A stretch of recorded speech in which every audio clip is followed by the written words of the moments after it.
손에 쥐어줘도 모르는 사람은 모른다라는 이런 말이 있습니다. 아무리 소중한 것이라 할지라도 그 가치를 알지 못한다고 하면 정말 손에 쥐어줘도 알 수 없습니다. 그래서 개에게 소중한 것을, 또 돼지에게 진주를 던지지 말라, 이렇게 말씀합니다.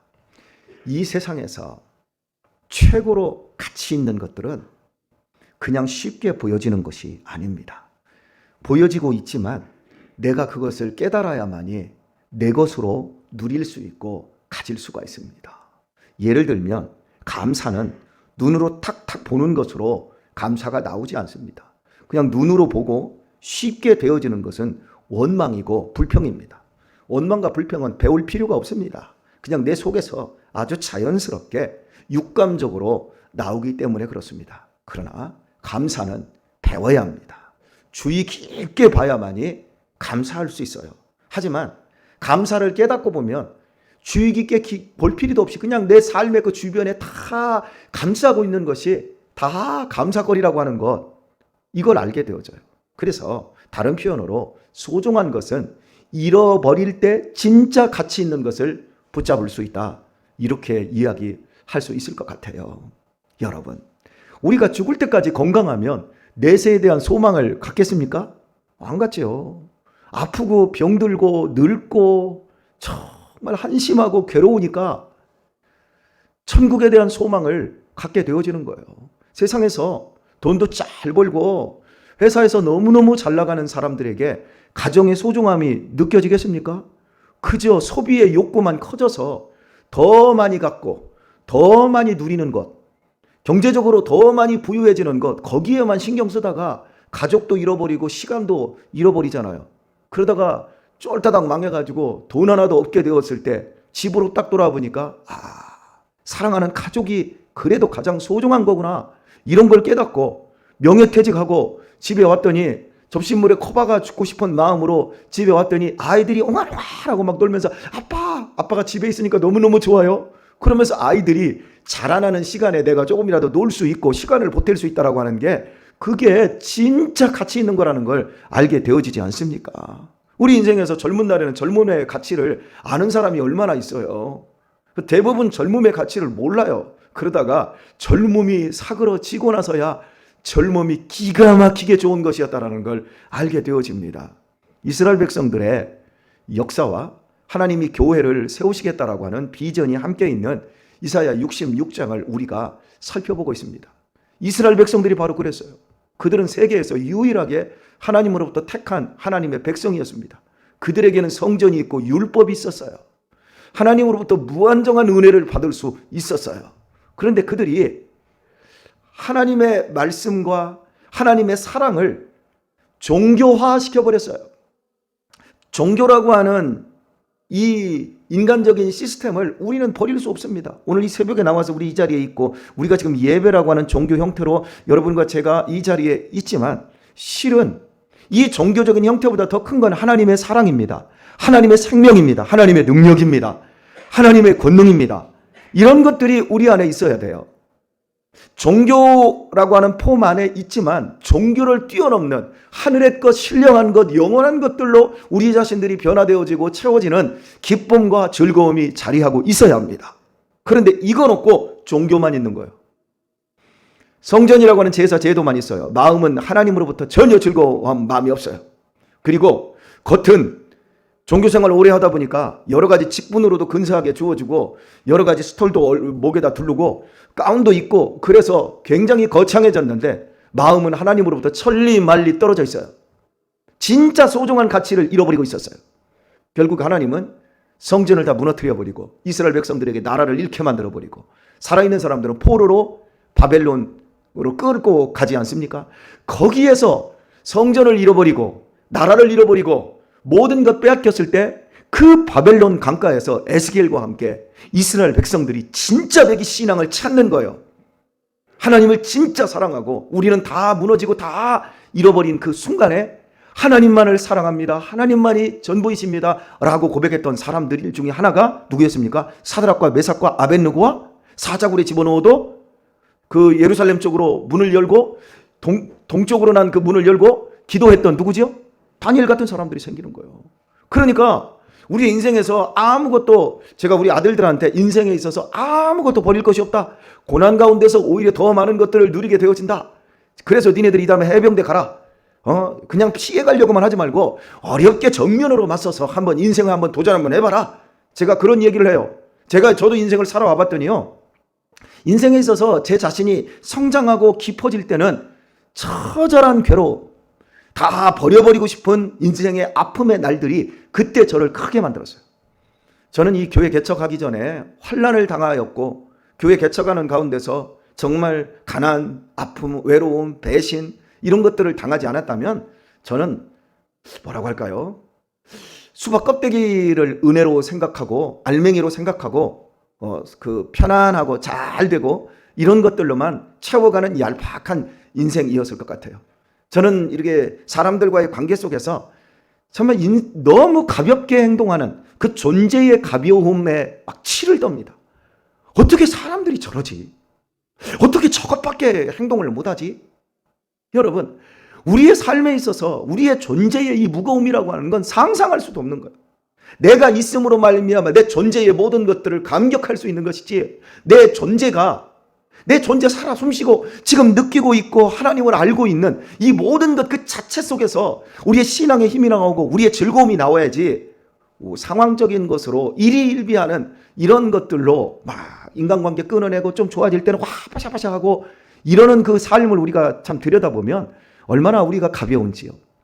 아무것도 버릴 것이 없는데 굉장히 고난 가운데서 도리어 저희가 굉장히 깊은 사람, 넓은 사람이 되어지더라는 거예요.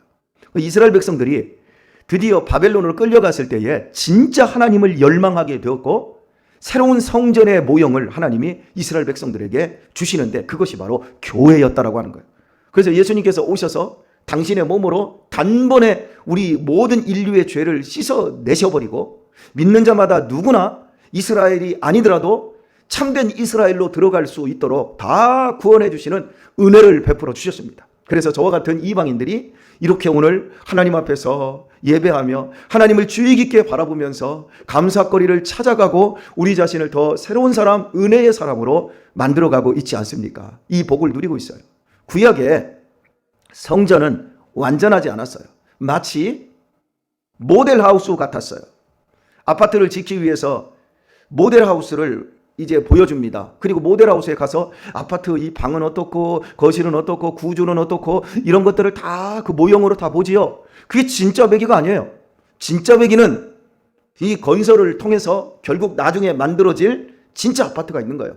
그런 것처럼 이 구약의 율법과 이스라엘 백성들과 성전 이런 모든 것들은 진짜가 오기 위해서, 진짜를 보여주기 위해서 잠시 이 그림자로 보여준 거예요. 그래서 이스라엘 백성들은, 구약의 이스라엘 백성들은 온전하지 않았어요. 그러나 신약의 우리 하나님의 참된 이스라엘 백성이 된 우리들은 온전한 거예요. 마치 인큐베이터에 들어가 있는 아이들이 온전하지 않기 때문에 여러 가지 보호를 받습니다. 그래서 율법이 하는 일은 항상 이거예요. 하지 마라. 하지 마라. 그거 하면 죽는다. 그거 하면 돌 맞아 죽는다. 하지 마라. 하지 마라. 하지 마라. 그런데 여러분, 우리가 하지 않는 것, 저도 어린 시절에 우리 어머니께서 하지 말라는 짓은 다 한 것 같아요. 막 담배도 펴보고, 막 술도 먹고, 막 쌈질도 하고, 막 돈도 뺏고, 막 나쁜 짓은 다 한 것 같아요. 하지 말라는데 하지 말라는 짓은 다 했던 것 같아요. 그런데 지금은 하라고 해도 죽어도 못해요. 왜요? 내 삶이 만족스러우니까요. 여러분, 삶이 불만족스러운 가운데서 하지 말라 그러면요, 다 합니다. 그런데 삶이 행복하고 만족스러우면 하라고 해도 그 더러운 짓, 그 나를 깎아먹고 나를 괴롭히고 나를 고통스럽게 하는 그 짓을 왜 합니까? 그러니까 여러분, 구약에서는 이 율법을 갖다 놓고 율법 안에서 너네들 하지마 하지마 하지마 이랬거든요. 그런데 하나님의 그 복음을, 그 율법을 온전히 성취한 그 복음 안에 있는 우리들은 이미 완성된 자리, 완성된 구원의 자리에서 출발을 했단 말이에요. 거기에서 거듭났단 말이에요. 우리가 이 교회에 와서 우리가 복을 받기를 원하잖아요. 이미 교회에 들어온 이 자체가 복이에요. 이 얼마나 큰 기쁨과 자랑이 있습니까? 여기에서 우리는 잘 먹고, 어제도 말씀드렸지만 잘 놀면 되는 거예요. 어제도 김장을 너무 빨리 했더라고요. 그리고 나서 어제도 잘 얻어먹었어요. 오늘은 김장 안 하십니까? 계속 좀 김장을 좀 하면 좋겠어요? 예. 얼마나 즐겁습니까? 그래도 한 7, 8명이 다 또 모여서 또 같이 또 밥이라도 한 끼 먹고 얼마나 따뜻하고 얼마나 즐거운지 모릅니다. 예. 우리는 이미 복 가운데 있어요. 세상을 살아가면서 여러분, 나 아닌 너와 함께 내가 밥을 먹고 너와 함께 사랑의 미로를 속삭이고 손잡아주고 또 만나면 좋은 친구, 헤어질 때는 또 다음에 또 만나요. 이러면서 약속하고 이러면서 소통하며 살 수 있는 것이 이게 여러분 행복 아닌가요? 가정 안에서 아무리 좋은 막 저택에서 산다 할지라도 다 방구석에 들어가서 밥 먹을 때만 한번 얼굴 삐꼼 밥도 따로따로 방으로 가지고 들어가서 밥 먹고 살아간다면 여러분 그런 비극적인 가정이 없는 거예요. 그런데 우리는 교회 안에서 무장해제하고 있는 사람이나 없는 사람이나 가진 사람이나 못 가진 사람이나 배운 사람이나 못 배운 사람이나 복음 안에서 서로 소통하고 잡아주고 격려해주고 나눠주고 베풀며 이렇게 믿음의 한평생을 살아간다라고 하는 건 여러분 이게 복입니다. 우리 남은 인생의 끝자락에 가서 우리가 제일 후회할 게 뭔 줄 알아요? 아유, 그때 좀 더 참을걸. 아이고, 그 사소한 건데 지나고 보니까 왜 그렇게 고집을 부렸는지 모르겠어. 그때 한 번만 내가 좀 도와줄걸. 그까지 그 돈 10,000원, 10만 원이 뭐라고. 그 밥 한 끼도 내가 못 사고 살았네. 여러분, 이런 것이 다 후회로 남지. 마지막에 남는 후회가 나 그때 왜 돈을 못 벌었을까? 여러분, 우리 자식들에게 돈을 많이 물려줄 수 있으면 좋은 거예요. 그런데 자식들 입장에서 우리 어머니가 아버지가 나한테 더 돈을 물려주기 위해서 당신 쓰지도 않고 저렇게 애쓰고 힘썼구나. 아이고 고마워라. 이걸 바라봐야지. 우리 어머니가 우리 아버지가 물려줄 그 돈을 바라보고 있으면 반드시 부모의 가슴에 대못을 박습니다. 그게 인생이거든요. 그러니까 진짜를 붙잡아야 되는데 가짜를 붙잡는 거예요. 우리는 이 교회 안에 들어와서 진짜를 붙잡는 거예요. 자, 여러분, 혹시 여러분 자랑으로 듣지는 마시고요. 제가 자랑하려고 하는 건 아니고요. 우리 유신이가 며칠 전에 이제 꿈드림이라고 하는 곳에 청소년 센터에 혼자 이제 자기가 배우러도 다니고 아침에 일찍 나갔다가 이제 오후에 이게 들어오고 지가 알아서 잘해요. 그런데 들어오다가 들어올 시간이 됐는데 안 들어오고 있어요. 그래서 이상하다. 그랬더니 나중에 들어왔어요. 들어오더니 이제 그 아파트 관리비 영수증을 아파트 이렇게 보면 그 우편함이라고 하나요? 거기다가 다 껴놓잖아요. 다 집집마다. 그런데 유신이가 저희가 19층까지 해서 38세대가 저희 한 라인입니다. 38개에 꽂혀져 있는 아파트 관리비 영수증을 다 본 거예요. 그리고 와서 그걸 딱 검토를 해가지고 집에 와가지고 제가 거실 책상에 앉아서 이제 설교주를 준비하고 있는데 제 앞에 딱 앉더라고요. 그러더니 아버지 왜 오늘 어땠냐? 재밌게 놀다 왔냐? 그랬더니 재밌게 놀다 왔어요. 그런데요 아버지 관리비 영수증을 딱 놓더라고요. 그러더니 우리께 18만 1,400원이더라고요. 딱 갖다 놓더니 아버지 제가 저기 38집 내가 관리비 영수증을 다 보고 왔어요. 그놈은 희한한 놈이고 시키지도 않은 일을 그런 짓을 왜 하나 모르겠어. 그래서 그거 왜 봤는데 그랬더니 관리비가 다 달라요. 그래서 나는 관리비가 다 똑같은 줄 알았어요. 지금까지 살아오면서도. 그런데 관리비가 다 다르더라는 거예요. 그래서 생각해보니까 전기세라든지 물세라든지 쓰는 만큼 이게 책정이 되니까 다 다를 수밖에 없었는데 저는 다 똑같다고만 생각을 했어요. 달라? 그랬더니 그랬대요. 그러더니 한다는 말 아버지 우리 이 라인에서 우리 집 식구가 제일 많아요. 그렇지 우리 집 식구가 제일 많지? 다 내 집이고 5명 있는 집도 없고 다 세 집, 세 명, 4명이지. 그랬어요. 그랬더니 그래. 그랬더니 아버지 이상해요. 뭐가? 우리 집 식구가 제일 많으면 관리비가 제일 많이 나와야 되는 거 아니에요? 그럴래. 그러네. 물도 많이 쓰고 그러니까 전기도 써야 되고 그랬더니 그런데요. 우리 집 관리비가 제일 적어요. 그러더라고요. 우리 집 관리비가 제일 적다는 거 6식구인데. 그래서 다른 집 관리비는 보통 어떻게 되냐고 했더니 많은 집은요. 25만 원 내고요. 내가 이렇게 보니까 평균 한 2만 원에서 3만 원은 되는 것 같아요. 이렇게 얘기하더라고요. 아 그러냐? 그 가만히 생각했어요. 그래서 우리가 적어서 불행하냐? 그랬더니 아니라는 거예요. 야 유신아 우리가 관리비를 제일 적게 내는데 행복은 제일 큰 것 같은데? 그랬더니 맞대. 그런 얘기를 제가 이렇게 나누다가 깨달은 게 바로 그거예요. 세상 사람들이 사는 삶의 방식은 더 많이, 더 크게, 더 여유롭게 막 해야 되지만 우리는 조금 불편하더라도 행복의 농밀도가 다른 거예요. 조금 덜 가져도 상관없어요. 팔복이 우리에게 얘기하는 게 뭐예요? 애통하는 자 복이 있지 않냐. 그죠? 오늘 우리들에게 심령이 가난한 자 복이 있지 않느냐, 온유한 자 복이 있지 않느냐, 결국에는 우리의 내면 속에서 우리가 찾아야 될 것들이에요. 저는 몰랐지만 남들보다 전기나 물이나 그런 것들을 덜 쓰면서도 우리 집은 일단 텔레비전이 없으니까 텔레비전을 볼 필요가 없잖아요.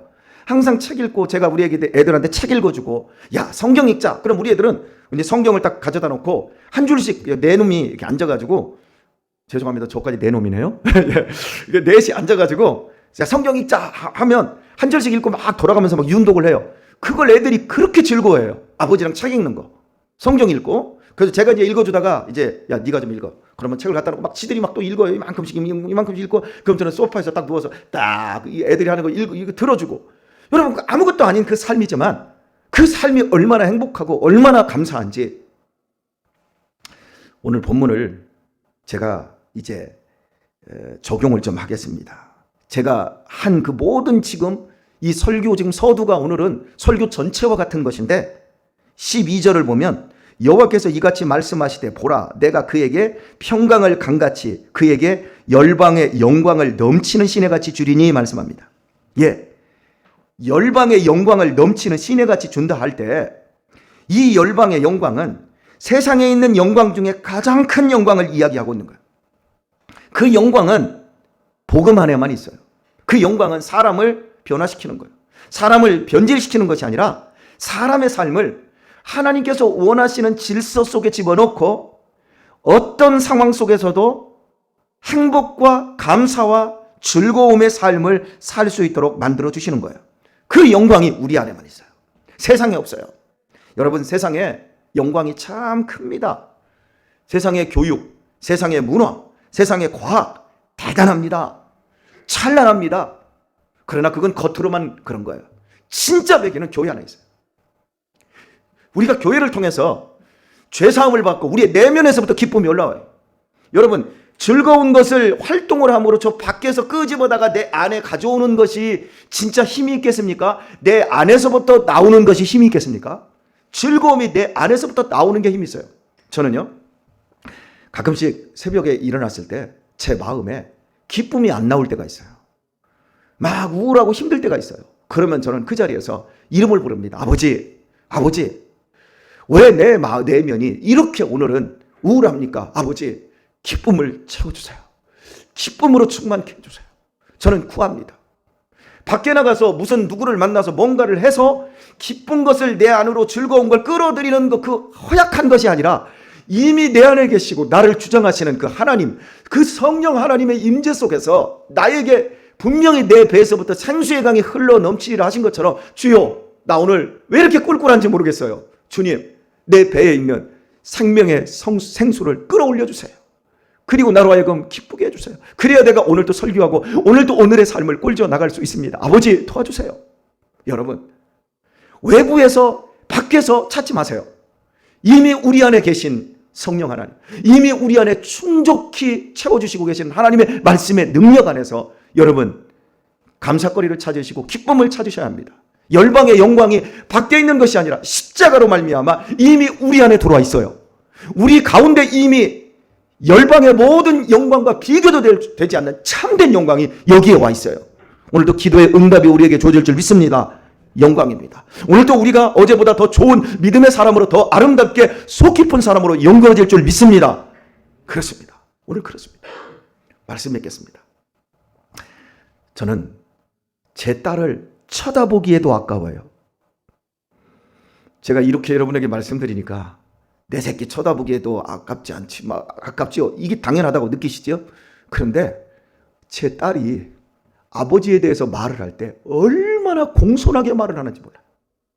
얘가 사춘기를 지나면서 퉁퉁거리다가 여기 앉아서 맨날 설교할 때 지 얘기한다고. 아버지, 거짓말하지 마세요. 그러면서 막 소리를 한번 질렀지 않습니까? 이게 아신 분들 알아요?